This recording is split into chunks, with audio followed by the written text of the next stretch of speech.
안녕하세요. 법무법인 동인의 대변인 강민주 변호사입니다. 돈을 빌려줬는데 상대가 약속한 날짜가 지나도록 갚지 않으면 정말 속이 터지고 답답하시죠? 판결이나 지급명령 결정까지 받아놨는데도 돈을 못 받으면 더더욱 화가 날 수밖에 없습니다. 보통 어떻게 청구하는지, 어떻게 고소하는지는 유튜브에 영상이 많은데 어떤 식으로 돈을 찾아서 받아내는지는 상대적으로 정보가 좀 적더라고요. 그래서 이번 영상에서는 이런 상황에서 실제로 빌려준 돈을 확실하게 받아낼 수 있는 현실적이고 효과적인 방법들을 저희 10대 로펌 동인에서 아주 깔끔하고 쉽게 알려드릴게요.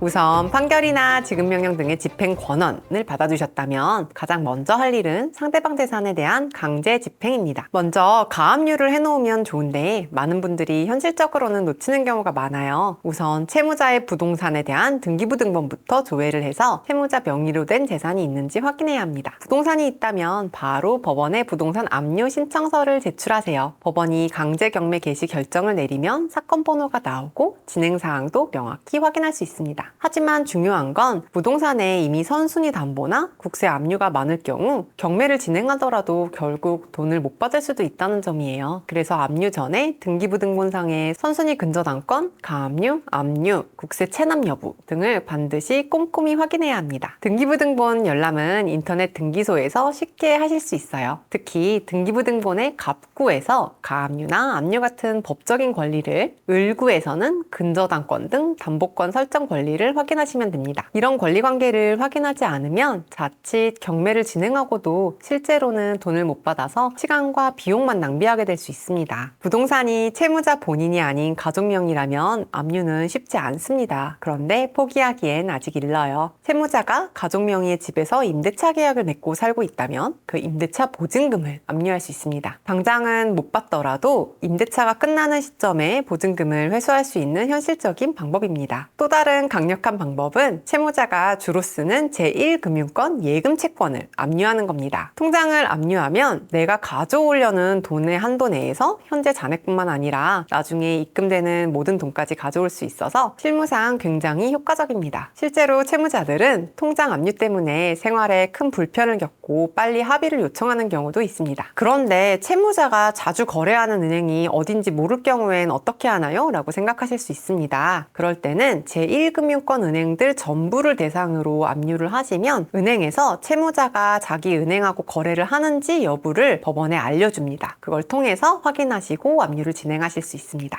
다만 채무자에게 연락할 때 반드시 주의하셔야 할 사항이 있습니다. 심야에 자주 연락을 하거나 집에 찾아가는 건 요즘 강화된 스토킹 처벌법에 저촉이 될 수 있습니다. 채무자가 돈을 안 갚는 게 잘못이기는 하지만 추심 과정에서 채권자가 처벌받는 억울한 일이 없도록 꼭 조심하세요. 채무자가 일부러 재산을 숨기거나 다른 사람 명의로 변경해 놓는 경우라면 좀 복잡해지는데요. 이런 경우 채권자는 채권자 취소권 소송을 통해서 숨긴 재산을 원상복귀시켜서 강제 집행할 수도 있습니다. 다만 이 소송은 복잡하고 시간이 좀 걸리기 때문에 이게 가능하니까 나중에 채권자가 재산을 숨겨놔도 찾으면 되겠지라고 쉽게 생각하시지 마시고 숨기기 전에 재산을 파악하시고 가압류 절차부터 철저히 진행하시는 것이 좋습니다. 채권 추심 과정에서 효과가 가장 좋은 방법 중 하나는 형사 고소를 병행하는 것입니다. 처음부터 돈을 갚을 의사나 능력이 없었다면 사기죄가 성립할 수 있고 수표가 부도난 경우에는 부정수표 단속법 위반으로 형사처벌까지 가능합니다. 몇 천만 원 규모 이상의 큰 금액이라면 실형 가능성도 있기 때문에 형사 고소를 통해 채무자에게 실질적인 압박을 주는 것도 좋은 전략입니다. 이때 주의하셔야 할 점은 형사고소를 할 때 돈을 빌려갔는데 안 갚아서요. 이게 아니라 처음부터 돈을 갚을 의사나 능력이 없었는데도 나를 속이고 돈을 빌려갔다라는 말을 하셔야 원활한 진행이 될 수 있으니 명심하세요.